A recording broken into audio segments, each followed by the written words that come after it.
ഓം നമഃ ശിവായ. ഓം ഗും ഗുരുഭ്യോ നമഃ. ഓം നമോ നാരായണായ.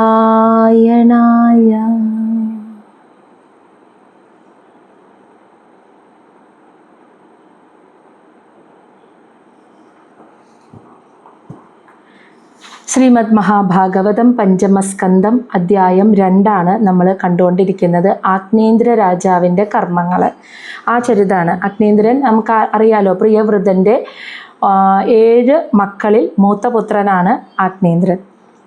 അപ്പോൾ ആഗ്നേന്ദ്രൻ സമാധി അവസ്ഥയിൽ ജംബുദ്വീപ്, പ്രിയവ്രതൻ ഭൂമിയെ 7 ഭൂഖണ്ഡങ്ങളായി തിരിച്ചതിൽ ജംബുദ്വീപാണ് ആഗ്നേന്ദ്രൻ ഭരിച്ചിരുന്നത്. അങ്ങനെ രാജ്യഭരണമൊക്കെ ഭംഗിയായി നിർവഹിക്കുക. അദ്ദേഹം അങ്ങനെ സമാധി അവസ്ഥയിൽ അദ്ദേഹത്തിൻ്റെ മനസ്സിലൊരാഗ്രഹം പിതൃലോകം പ്രാപിക്കണമെന്ന്, നേടണമെന്ന്. പിതൃലോകം നേടണമെങ്കിൽ സന്താനലബ്ധി ഉണ്ടാവണം. അപ്പോൾ അതിനായിട്ട് ബ്രഹ്മാവിനെ തപസ് ചെയ്തുകൊണ്ടിരിക്കെ ഒരു അപ്സര സ്ത്രീയെ ബ്രഹ്മദേവൻ അങ്ങോട്ട് അയക്കുകയാണ്. പൂർവ്വചിത്തി എന്ന പേരിലുള്ള അപ്സര സ്ത്രീയെ. അവളുടെ കാൽച്ചിലങ്കകളുടെ ശബ്ദം കേട്ടപ്പോൾ തന്നെ സമാധിയിൽ നിന്ന് ഉണർന്ന പാതി തുറന്ന കണ്ണുകളോടുകൂടി അദ്ദേഹം കാണുന്ന അവളുടെ സൗന്ദര്യത്തെ വർണ്ണിക്കുന്നതാണ് നമ്മൾ കണ്ടുകൊണ്ടിരിക്കുന്നത്. ഇനി ശ്ലോകം 13 അവളുടെ മുഖം, പൂർവ്വചിത്തിയുടെ മുഖത്തെ വർണ്ണിക്കുന്നതാണ്. കാവ ആത്മവൃത്തി അധനാദ് ഹവിഹി അംഗ വാദി വിഷ്ണോഹോ കല അസി അനിമിഷ ഉന്മകരൗ ച കർണൗ ഉദ്വിഗ്ന മീനയുഗളം ദ്വിജപങ്ക്തിശോജിഹി ആസന്ന ഭൃംഗനികരം സരഹ ഇത് മുഖം തേ. ഇവിടെ കഹവ എന്താണ് ആത്മവൃത്തി എന്ന് വെച്ചാൽ ഈ ശരീരത്തിന് ആവശ്യമായ ഭക്ഷണം, ആഹാരം.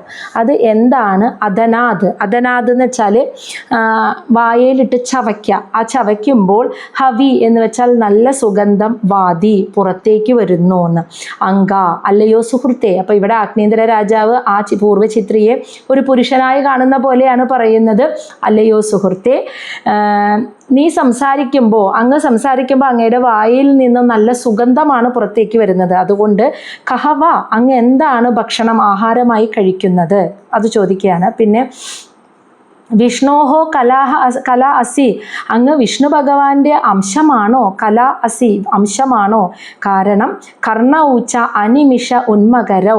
അനിമിഷം എന്ന് വെച്ചാൽ ഇങ്ങനെ എപ്പോഴും കണ്ണ് മിഴിക്കാതെ എന്ന് വെച്ചാൽ എപ്പോഴും ഇങ്ങനെ തുറന്നിരിക്കുന്ന, ഉന്മകരൗ 2 ഊർജ്ജസ്വലരായിട്ടുള്ള സ്രാവുകൾ, മകരമത്സ്യം സ്രാവുകളെ പോലെയുള്ള കർണൗ ചെവികളാണ് അങ്ങയുടെ. അപ്പോൾ 2 ചെവിയും ഇങ്ങനെ തുറന്നിങ്ങനെ വിടർന്നിരിക്കുകയാണ്.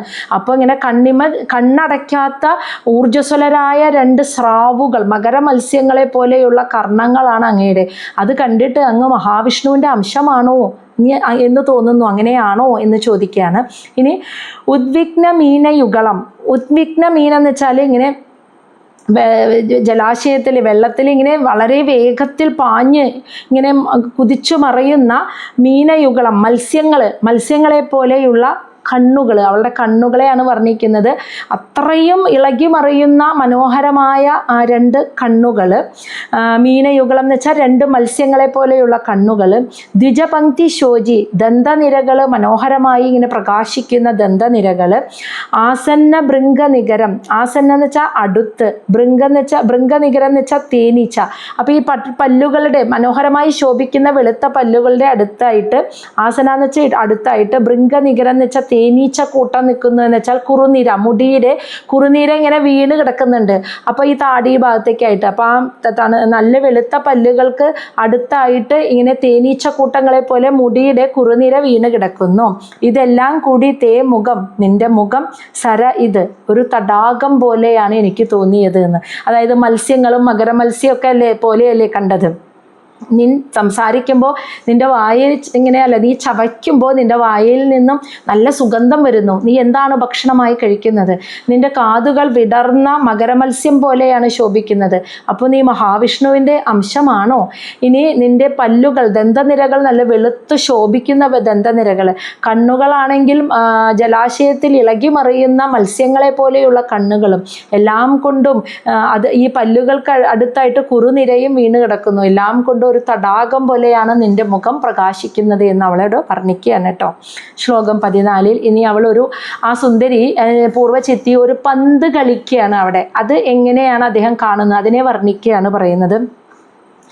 യഹ അസൗ ത്വയാ കരസരോജഹദഃ പതംഗഃ ദിക്ഷു ഭ്രമൻ ഭ്രമദ ഏജയതേ അക്ഷിണീ മേ മുക്തം ന തേ സ്മരസി വക്രജടാവരൂദം കഷ്ടഃ അനിലഃ ഹരതി ലംബട ഏഷനിവി.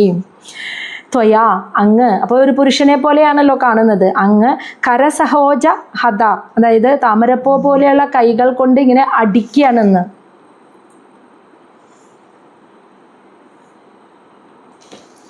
അങ്ങ് താമരപ്പൂ പോലെയുള്ള കൈകൾ കൊണ്ട് ഹത അടിക്കുന്ന പതംഗഹ യഹ അസൗ പതംഗ ആ പന്ത്. അപ്പോൾ അവൾ പന്ത് കളിക്കുകയാണ്. താമരപ്പൂ പോലെയുള്ള കൈകൾ കൊണ്ട് അടിച്ചു വിടുന്ന ആ പന്തുകൾ ദിക്ഷുഭ്രമൻ ചുറ്റും ഇങ്ങനെ ഭ്രമണം ചെയ്യുമ്പോൾ കറങ്ങുമ്പോൾ മേ അക്ഷിണി എൻ്റെ കണ്ണുകളും ഭ്രമത ഏജയതേ അതിൻ്റെ പിന്നാലെ കറങ്ങുന്നു എന്ന്. നീ നിൻ്റെ താമരപ്പൂ പോലെയുള്ള കൈകൾ കൊണ്ട് പന്തടിച്ച് കളിക്കുമ്പോൾ ആ പന്ത് എവിടേക്കാണോ കിടന്ന് ചുറ്റുപാടും കിടന്ന് കറങ്ങുമ്പോൾ എൻ്റെ കണ്ണുകളും ആ പന്തിൻ്റെ ഒപ്പം ചുറ്റും ഭ്രമണം ചെയ്യുന്നു, കറങ്ങുന്നു. ഇനി വക്രജടാവരൂദം തേ നിന്റെ വക്രജടാവരൂദം കെട്ടിയിട്ട ചുരുണ്ട മുടിക്കെട്ടിൽ നിന്നും മുക്തം. ആ മുടിക്കെട്ട് ഇങ്ങനെ നീ പന്ത് കളിക്കുമ്പോൾ ആ മുടിക്കെട്ട് ഇങ്ങനെ മുക്തം എന്ന് വെച്ചാൽ അഴിഞ്ഞു വീഴുന്നത് നാ സ്മരസി നീ തന്നെ അറിയുന്നില്ല. ഇനി കഷ്ടഹ അതായത് കുഴപ്പമുണ്ടാക്കുന്ന ലംബട സ്ത്രീലംബടനായിട്ടുള്ള അനിലഹ കാറ്റ് ഈ സമയം നീ പന്ത് കളിക്കുമ്പോൾ ഏഷ നിന്റെ നിവി നിന്റെ വസ്ത്രങ്ങളെ ഹരതി കവർന്നെടുക്കുന്നു എന്ന്. അതായത് വസ്ത്രം കാറ്റിൽ അങ്ങോട്ടും ഇങ്ങോട്ടും മാറിപ്പോകുമ്പോൾ അതിനെ വർണ്ണിക്കുന്നതാണ് കേട്ടോ. അപ്പോൾ നീ പന്ത് കളിക്കുമ്പോൾ താമരപ്പൂ പോലെയുള്ള കൈകൾ കൊണ്ട് പന്തടിച്ച് കളിക്കുമ്പോൾ ആ പന്ത് ഭ്രമണം ചെയ്യുന്നതിൻ്റെ പിന്നാലെ എൻ്റെ കണ്ണുകളും ഭ്രമണം ചെയ്യുന്നു. അതുപോലെ നിൻ്റെ മുടിക്കെട്ട് അഴിഞ്ഞു വീഴുന്നത് പോലും ആ സമയത്ത് നീ അറിയുന്നില്ല. ഈ സമയം കാറ്റ് വന്ന് നിന്റെ വസ്ത്രം യഥാഭാഗത്ത് നിന്നും മാറ്റുന്നതും നീ അറിയുന്നില്ലല്ലോ. അപ്പോൾ കാറ്റിനെ അവിടെ ഒരു സ്ത്രീലമ്പടനായിട്ട് വർണ്ണിച്ചിട്ടാണ് അത് പറയുന്നത്.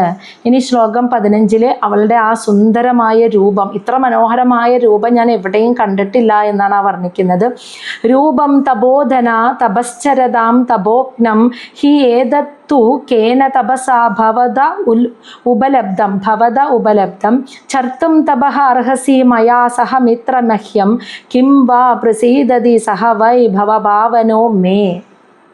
അപ്പോൾ ഹേ തപോധന അതായത് തപസ്വികളിൽ ശ്രേഷ്ഠനായവനെ ഏതത് രൂപം നിൻ്റെ ഈ രൂപം ഉണ്ടല്ലോ തപശ്ചരതാം അതായത് എന്നെപ്പോലെ തപസ്സനുഷ്ഠിക്കുന്നവരുടെ തപോഗ്നം തപസ്സിന് വിഘ്നം വരുത്തുന്നതാണ് ഏതത് രൂപം നിൻ്റെ ഈ രൂപം അത്രയും സൗന്ദര്യം നിറഞ്ഞ രൂപമാണ്. എന്നിട്ട് പറയാണ് കേന തപസ എന്ത് തപസ് ചെയ്തിട്ടാണ് ഭവതഹ ഭവാന് ഉപലബ്ധം ഈ രൂപം ഈ ശരീരം ഇത്ര സുന്ദരമായ ശരീരം കിട്ടിയത്. അപ്പോൾ തപസ്സികളിൽ ശ്രേഷ്ഠനായവനെ എന്നെപ്പോലെ തപസ്സനുഷ്ഠിക്കുന്നവരുടെ തപസ്സിന് വിഘ്നം വരുത്തുന്ന അത്രയ്ക്കും സുന്ദരമാണ് നിന്റെ രൂപം. എന്ത് തപസ് ചെയ്തിട്ടാണ് നിനക്ക് ഇത്രയ്ക്ക് സുന്ദരമായ രൂപം കിട്ടിയത്? എന്നിട്ട് പറയാണ് മിത്രം മഹ്യം അയ്യോ എൻ്റെ പ്രിയപ്പെട്ട സുഹൃത്തേ മയാസഹ എന്നോടുകൂടി തപസഹ ചർത്തും തപസ് ചെയ്യുവാൻ അർഹസി നീ അർഹനാണ്. കിംവ ഞാൻ പറഞ്ഞത് ശരി തന്നെയല്ലേ? എന്നിട്ട് പറയാണ് സഹവൈ ഭവഭാവനോ ആ ബ്രഹ്മദേവൻ പ്രപഞ്ച സൃഷ്ടാവായ ബ്രഹ്മദേവൻ മേ പ്രസീദതി എന്നിൽ പ്രസാദിച്ച് എനിക്ക് അനുഗ്രഹിച്ചു തന്നതാണ് നിന്നെ എന്നോടൊപ്പം തപസ് ചെയ്യാനായിട്ട് എന്നാണ് ആ പറഞ്ഞത്. അപ്പോൾ തപസ്സുകളിൽ ശ്രേഷ്ഠനായവനെ എന്നെപ്പോലെ തപസ് അനുഷ്ഠിക്കുന്നവരുടെ തപസ് ഇളക്കാനാണോ നിനക്ക് ഇത്ര സുന്ദരമായ രൂപം കിട്ടിയത്?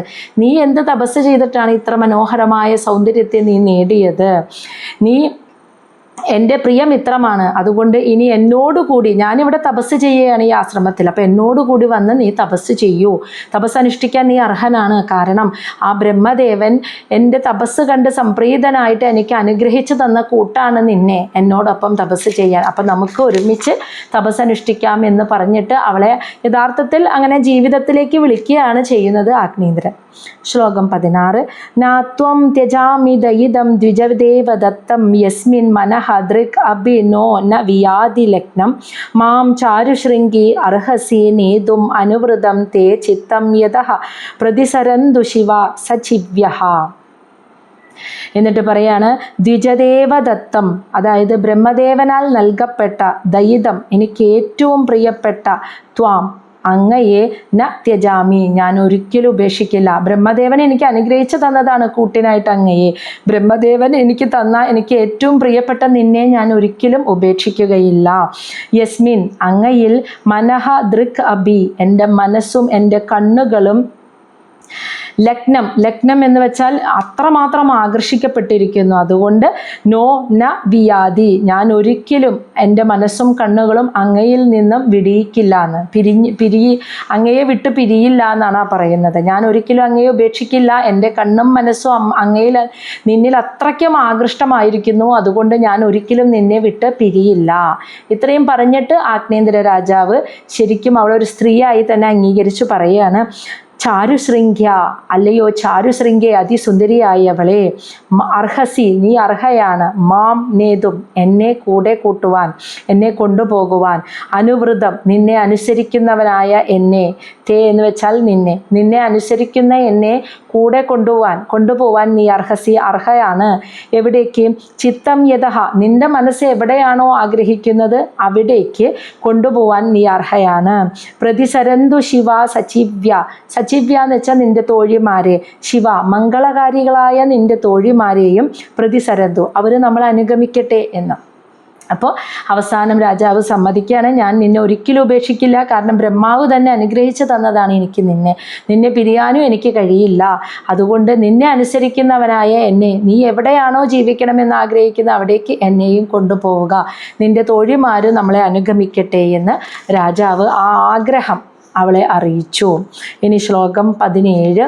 ശ്രീശുക ഉവാച ഇതി ലലന അനുയയാതി വിശാരദഃ ഗ്രാമ്യ വൈദഗ്ധ്യയാ പരിഭാഷയാ താം വിബുധവധും വിബുധമതിം അതിസഭാജയാമാസ. ശ്രീ ശുഗബ്രഹ്മർഷി പരീക്ഷത്തിനോട് പറയാണ്, ഇപ്രകാരം ലലന അനുയയാതി, സ്ത്രീകളെ അനുനയിപ്പിക്കാൻ വിശാരദ, നല്ല വൈദഗ്ധ്യമുള്ള, ഗ്രാമ്യ വൈദഗ്ധ്യയാ പരിഭാഷയാ, സ്ത്രീയെ അനുനയിപ്പിക്കാൻ പറ്റിയ പരിഭാഷയാ, വാക്കുകൾ സംസാരിക്കാൻ കഴിവുള്ള ആ ആഗ്നേന്ദ്രൻ, വിബുധവധും, ആ ദേവസുന്ദരിയെ, വിബുധമതി, ദേവന്മാരുടെ ബുദ്ധിവൈഭവം, ദേവന്മാർക്കാണ് ഇങ്ങനെ അപ്സര സ്ത്രീകളെ വശീകരിക്കാനുള്ള കഴിവുള്ളത്. അപ്പോൾ ആ വിബുധമതി, ദേവന്മാരുടെ ബുദ്ധിയുള്ള നിന്നെ അതിസഭാജയാമാസ, അങ്ങനെ മനോഹരമായ വാക്കുകൾ പറഞ്ഞ് പൂർണ്ണ ആദരവോടുകൂടി പറഞ്ഞ് അവളെ അങ്ങ് വശത്താക്കി കളഞ്ഞു എന്ന്. അപ്പോൾ ശ്രീ ശുഗബ്രഹ്മർഷി പറയുകയാണ്, ഇപ്രകാരം സ്ത്രീകളെ ഇങ്ങനെ അനുനയിപ്പിക്കാനൊക്കെ നല്ല സാമർഥ്യം, ദേവന്മാരെ പോലെ സാമർഥ്യമുള്ള അഗ്നീന്ദ്രൻ അതിന് പറ്റിയ മധുരമായ വാക്കുകളൊക്കെ സംസാരിച്ചിട്ട് ദേവസുന്ദരിയായ പൂർവ്വചിത്തയെ തൻ്റെ വശത്താക്കി, അതായത് പൂർവ്വചിത്തി ശരിക്കും ആ വാക്കുകളിൽ വീണു എന്നർത്ഥം, അങ്ങനെ വശത്താക്കി കളഞ്ഞു. ശ്ലോകം 18. സാച തതഃ തസ്യ വീരയൂത പദേ ബുദ്ധിശീലരൂപ വയഃ ശ്രീയ ഔദാര്യേണ പരീക്ഷിപ്ത മനഃ തേന സഹ അയുധായുധ പരിവത്സരോ ഉപലക്ഷണം കാലം അയുധായുധ പരിവത്സരോ ഉപലക്ഷണം കാലം ജംബൂദ്വീപപതിന ഭൗമ സ്വർഗഭോഗാൻ ഭുഭുജേ. എന്താ പറഞ്ഞത്? സാച്ച, ആ പൂർവ്വചിത്തിയാകട്ടെ, തതഹ, അനന്തരം, തസ്യ, അതായത് ആ അഗ്നേന്ദ്രനിലേക്ക്, വീരയൂതപദ, അതായത് വീരന്മാരുടെ നായകനും, ബുദ്ധിശീല, നല്ല ബുദ്ധി സാമർഥ്യമുള്ളവനും, രൂപം, നല്ല സൗന്ദര്യമുള്ളവനും, വയ, നല്ല യൗവനപ്രായമുള്ളവനും, ശ്രീയ, നല്ല ഐശ്വര്യങ്ങളോട് കൂടിയവനും, ഔദാര്യേണ, നല്ല ഉദാര മനസ്കതയുള്ളവനുമായിട്ടുള്ള ആ ആഗ്നേന്ദ്രനിലേക്ക് പരീക്ഷിപ്ത മനഃ, അത്രമാത്രം അവൾ ആകർഷിക്കപ്പെട്ടു എന്നെന്ന്.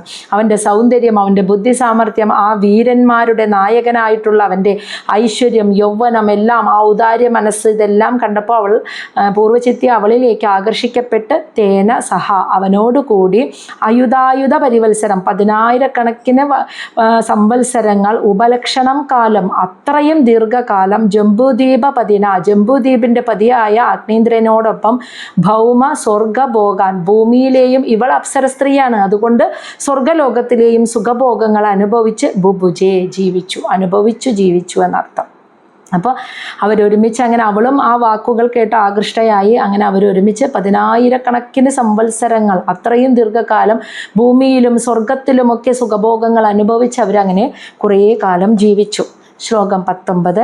തസ്യ ഉ ഹ വ ആത്മജാൻ സ രാജവര ആഗ്നീന്ദ്രഃ നാഭി കിം പുരുഷ ഹരിവർഷ ഇളാവൃത രമ്യക ഹിരൺമയ കുരു ഭദ്രാശ്വ കേതുമാല സംജ്ഞ നവപുത്രാൻ അജനയത്. തസ്യ ആ പൂർവ്വചിത്തിയിൽ ഊഹ എന്ന് വെച്ചാൽ തീർച്ചയായിട്ടും ആത്മജാൻ പുത്രന്മാരെ, സഹ രാജവര അഗ്നീന്ദ്ര ആ രാജാവായിട്ടുള്ള അഗ്നീന്ദ്രന് പൂർവ്വചിത്തിയിൽ പുത്രന്മാരുണ്ടായി. അവരുടെ പേരാണ് നാഭി, കിംപുരുഷൻ, ഹരിവർഷൻ, ഇളാവൃതൻ, രമ്യകൻ, ഹിരൺമയൻ, കുരു, ഭദ്രാശ്വം, കേതുമാലൻ, സംജ്ഞാൻ എന്നീ നാമങ്ങളിൽ അറിയപ്പെടുന്ന നവപുത്രാൻ അജനയത് 9 പുത്രന്മാർ അവർക്ക് അങ്ങനെ ജനിച്ചു എന്ന്. ശ്ലോകം 20. സാ സുത്വാ അദ സുതാൻ നവ അനുവത്സരം ഗൃഹ ഏവ അപഹായ പൂർവചിത്തി ഭൂയ ഏവ അജം ദേവം ഉപദസ്തേ. സാ അവൾക്ക് സുത്വാ അതാന്ന് വെച്ചാൽ അനന്തരം, സുത്വാ എന്ന് വെച്ചാൽ പ്രസവിച്ചു, സുതാൻ പുത്രന്മാരെ, നവ 9 പുത്രന്മാരെ, അനുവത്സരം 9 വർഷങ്ങളിലായിട്ട്. അപ്പോൾ ഓരോ വർഷവും ഓരോ പുത്രന്മാരെ പ്രസവിക്കുകയായിരുന്നു. 9 വർഷങ്ങളിലായിട്ട് 9 പുത്രന്മാരെ അവൾ അങ്ങനെ പ്രസവിച്ചു. അതിനുശേഷം ഗൃഹ ഏവ അപഹായ ഈ മക്കളെയൊക്കെ ആ ഗ്രഹത്തിൽ ഉപേക്ഷിച്ച്, അപഹായ എന്ന് വെച്ചാൽ ഉപേക്ഷിച്ചിട്ട്, പൂർവചിത്തി പൂർവചിത്തി വീണ്ടും ഏവം അജം ദേവം ആ ബ്രഹ്മദേവന്റെ അടുത്തേക്ക് ഉപദസ്തേ എത്തിച്ചേർന്നു എന്ന്. അവൾ ബ്രഹ്മദേവനാണല്ലോ പറഞ്ഞയച്ചത്.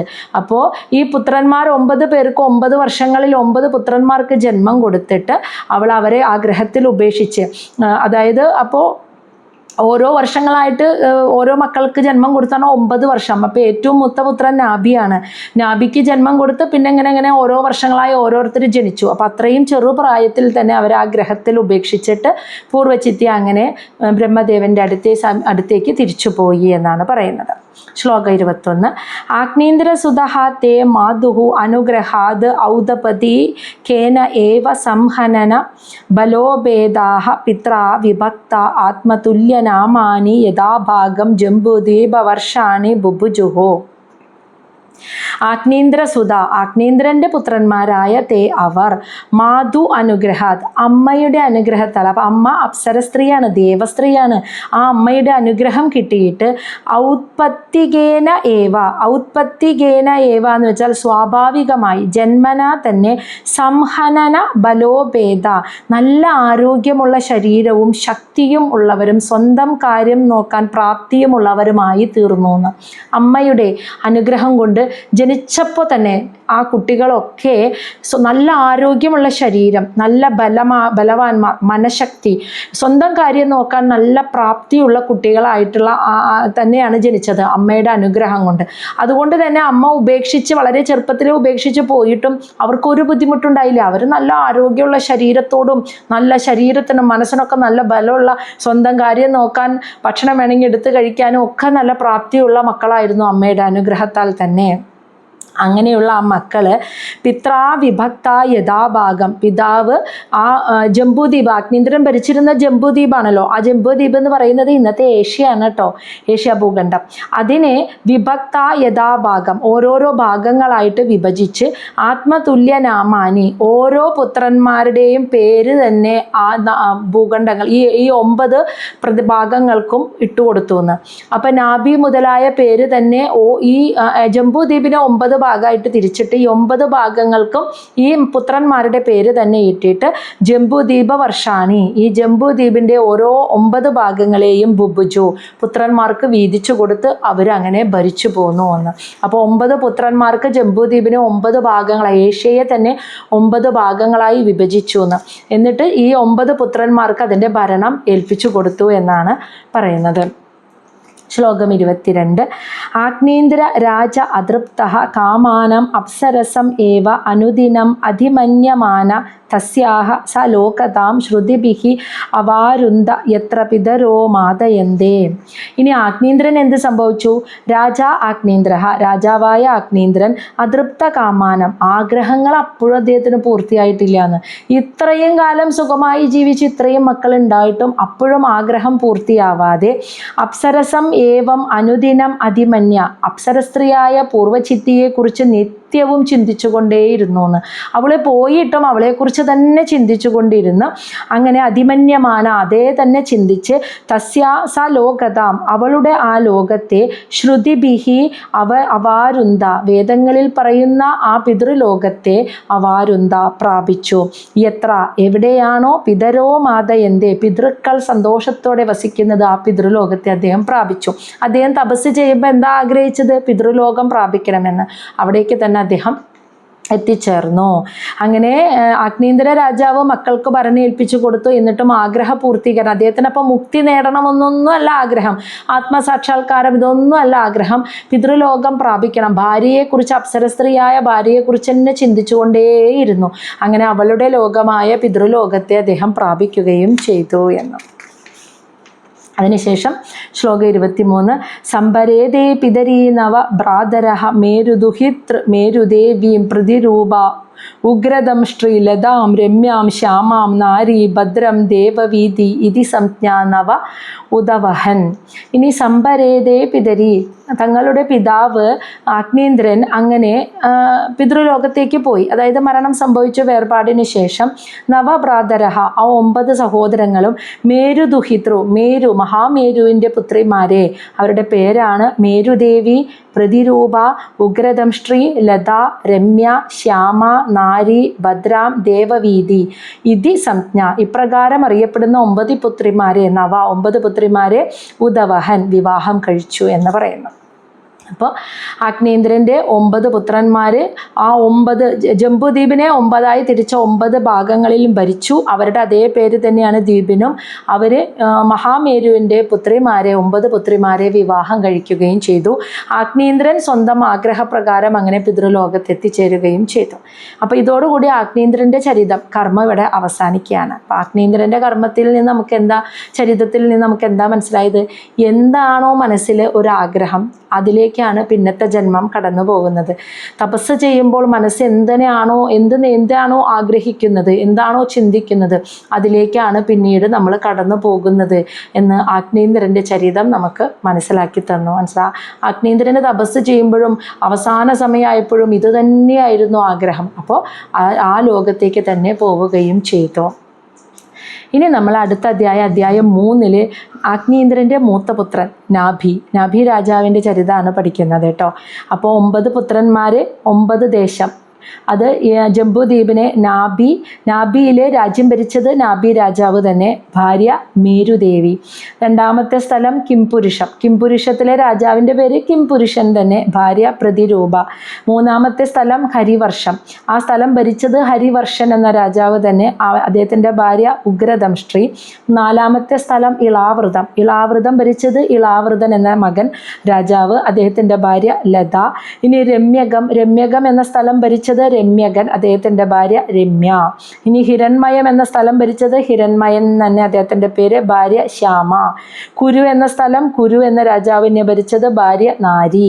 ഭദ്രാശ്വം ഭരിച്ചത് ഭദ്രാശ്വൻ എന്ന രാജാവാണ്, ഭാര്യ ഭദ്ര. കേതുമാലം ഭരിച്ചത് കേതുമാലൻ, അദ്ദേഹത്തിൻ്റെ ഭാര്യ ദേവവീതി. അങ്ങനെ 9 പുത്രന്മാർ, 9 സ്ഥലങ്ങൾ, അവർക്ക് ഓരോരുത്തരും വിവാഹം കഴിച്ച ഭാര്യമാരുടെ പേരുമാണ് ഇവിടെ പറയുന്നത്.